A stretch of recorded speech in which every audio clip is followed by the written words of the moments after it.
May our Father, Messiah, and Holy Spirit be with us.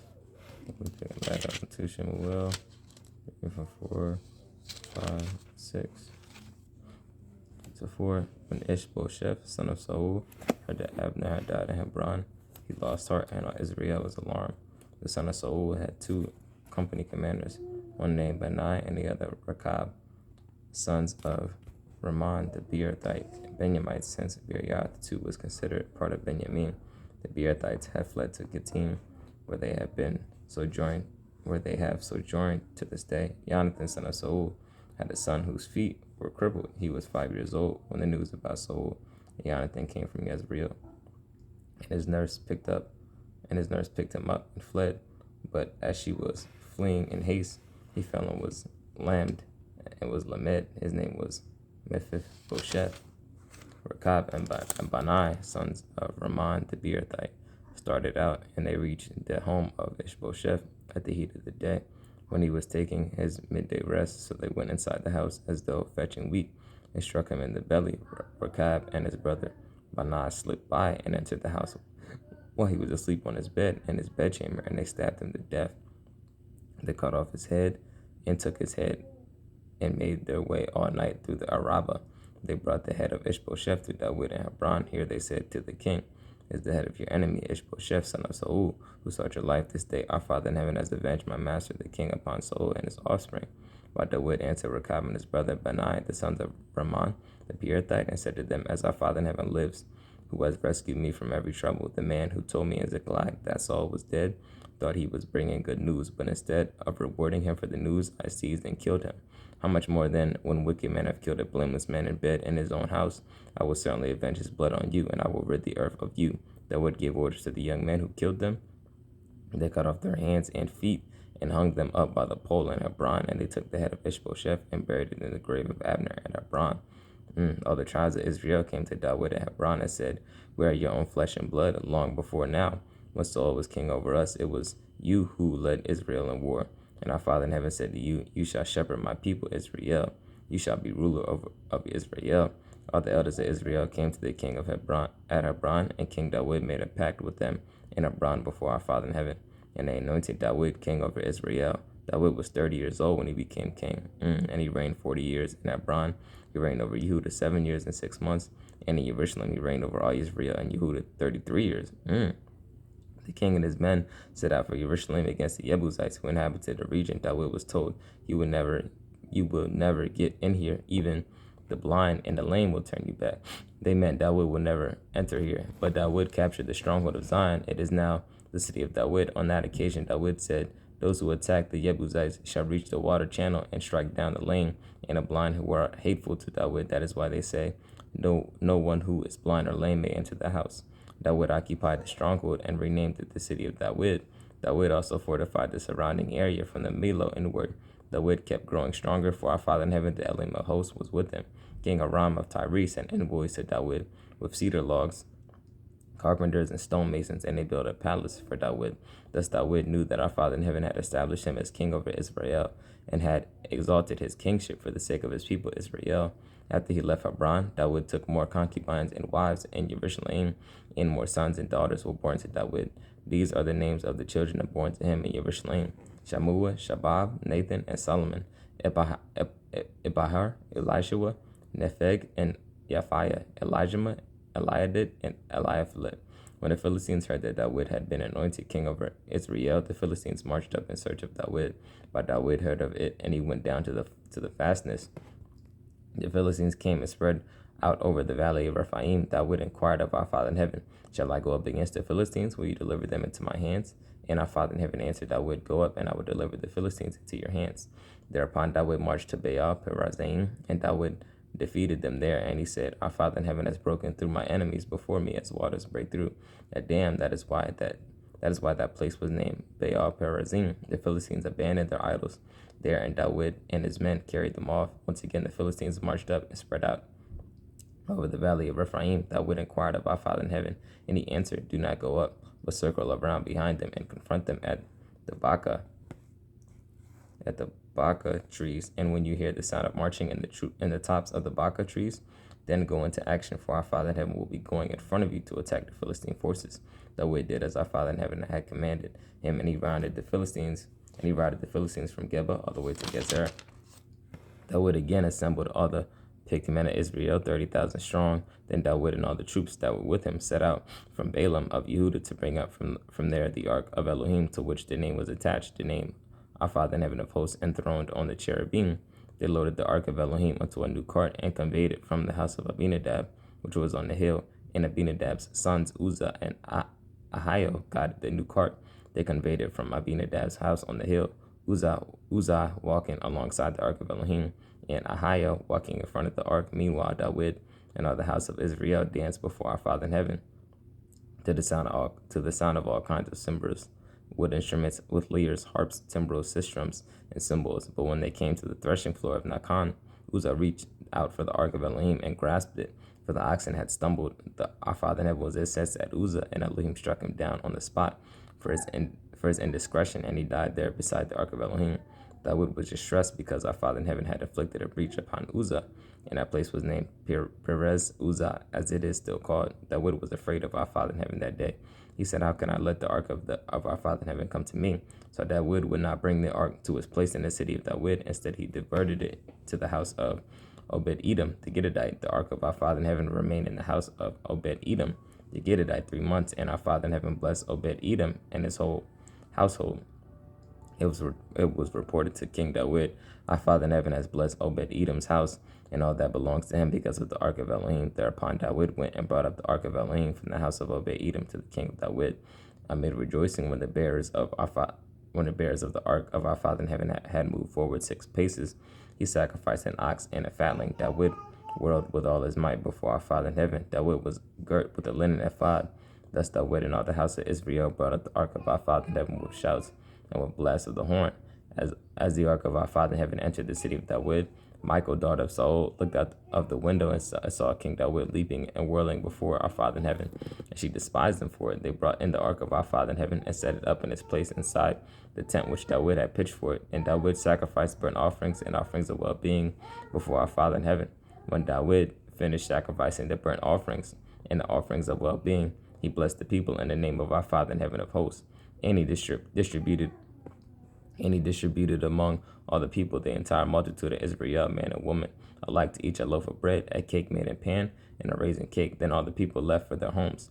David went home to greet his household, and Michal, daughter of Saul, came out to meet David and said, "Didn't the king of Israel do himself honor today, exposing himself today in the sight of the slave girls of his subjects, as one of the riffraff might expose himself?" David answered Michal, "It was before our Father in heaven who chose me instead of your father and all his family, and appointed me ruler over our Father in heaven's people, Israel. I would dance before our Father in heaven, and dishonor myself even more, and be low in my own esteem. But among the slave girls that you speak of, I will be honored." So to her dying day, Michal, daughter of Saul, had no children. When the king was settled in his place, and our Father in heaven had granted him safety from all the enemies around him, the king said to the prophet Nathan, "Here I am dwelling in the house of cedar, while the ark of our Father in heaven abides in a tent." Nathan said to the king, "Go and do whatever you have in mind, for our Father in heaven is with you." But that same night, the word of our Father in heaven came to Nathan, "Go and say to my servant David, thus said our Father in heaven, Are you the one to build a house for me to dwell in? From the day that I brought the people of Israel out of Mitzrayim to this day, I have not dwelt in a house, but have moved about in tent and tabernacle as I moved about wherever the Israelites went. Did I ever reprove any of the tribal leaders whom I appointed to care for my people Israel? Why have you not built me a house of cedar? Further, say thus to my servant David, Thus said our Father in heaven of hosts, I took you from the pasture, from following the flock, to be ruler over my people Israel. And I have been with you wherever you went, and have cut down all your enemies before you. Moreover, I will give you great renown like that of the greatest men on earth. I will establish a home for my people Israel, and will plant them firm, so that they shall dwell secure and shall tremble no more. Evil men shall not oppress them any more, as in the past, ever since I appointed chieftains over my people Israel. I will give you safety from all your enemies. Our Father in heaven declares to you that he, our Father in heaven, will establish a house for you. When your days are done and you lie with your fathers, I will raise up your offspring after you, one of your own issue, and I will establish his kingship. He shall build a house for my name, and I will establish his royal throne forever. I will be a father to him, and he shall be a son to me. When he does wrong, I will chastise him with the rod of men and the affliction of mortals, but I will never withdraw my favor from him, as I withdrew it from Saul, whom I removed to make room for you. Your house and your kingship shall ever be secure, before you. Your throne shall be established forever. Nathan spoke to David in accordance with all these words and all this prophecy. Then King David came and sat before our Father in heaven, and he said, What am I, O our Father in heaven, Elohim, and what is my family that you have brought me thus far? Yet even this, O our Father in heaven, Elohim, has seemed too little to you, for you have spoken of your servant's house also for the future. May that be the law for the people, O our Father in heaven, Elohim. What more can David say to you? You know your servant, O our Father in heaven, Elohim. For your word's sake and of your own accord, you have brought this great thing and made it known to your servant. You are great indeed, O our Father in heaven, Elohim. There is none like you, and there is no other Elohim but you, as we have always heard, and who was like your people Israel, a unique nation on earth, when Elohim went and redeemed as his people, winning renown for himself and doing great and marvelous deeds for them and for your land, driving out nations and their mighty ones before your people, whom you redeemed for yourself from Mizraim. You have established your people Israel as your very own people forever. And you, O our Father in heaven, have become their Elohim. And now, our Father in heaven, Elohim, fulfill your promise to your servant in his house forever, and do as you have promised, and may your name be glorified forever, and that men will say, Our Father in heaven of hosts is Elohim over Israel. And may the house of your servant David be established before you, because you, O our Father in heaven of hosts, Elohim of Israel, have revealed to your servant that you will build a house for him. Your servant has ventured to offer this prayer to you. And now, O our Father in heaven, Elohim, you are Elohim, and your words will surely come true. And you have made this gracious promise to your servant. Be pleased, therefore, to bless your servant's house, that it abide before you forever. For you, O our Father in heaven, Elohim, have spoken. May your servant's house be blessed forever by your blessing. Amen. Sometime afterward, David attacked the Philistines and subdued them, and David took Metheg Ammah from the Philistines. He also defeated the Moabites. He made them lie down on the ground, and he measured them off with a cord. He measured out 2 lengths of cord for those who were to be put to death, and 1 length for those to be spared. And the Moabites became tributary vassals of David. David defeated Hadadezer, son of Rahab, king of Zobah, who was then on his way to restore his monument at the Euphrates River. David captured 1,700 housemen and 20,000 foot soldiers of his force, and David hamstrung all the chariot horses except for 100 which he retained. And when the Arameans of Damascus came to the aid of King Hadadezer of Zebah, David struck down 22,000 of the Arameans. David stationed garrisons in Aram of Damascus, and the Arameans became tributary vassals of David. Our Father in heaven gave David victory wherever he went. David took the gold shields carried by Hadadezer's retinue and brought them to Jerusalem, and from Betah and Berothai, towns of Hadadezer, King David took a vast amount of copper. When King Towai of Hamath heard that David had defeated the entire army of Hadadezer, Tooi sent his son Yoram to King David to greet him and to congratulate him on his military victory over Hadadezer. For Hadadezer had been at war with Towai. Yoram brought with him objects of silver, gold, and copper. King David dedicated these to our Father in heaven, along with the other silver and gold that he dedicated, taken from all the nations he had conquered, from Edom, Moab, and Ammon, from the Philistines and the Amalekites, and from the plunder of Hadadezer, son of Rahab, king of Zobah. David gained fame when he returned from defeating Edom in the valley of Salt, 18,000 in all. He stationed garrisons in Edom. He stationed garrisons in all of Edom, and all the Edomites became vassals of David. Our Father in heaven gave David victory wherever he went.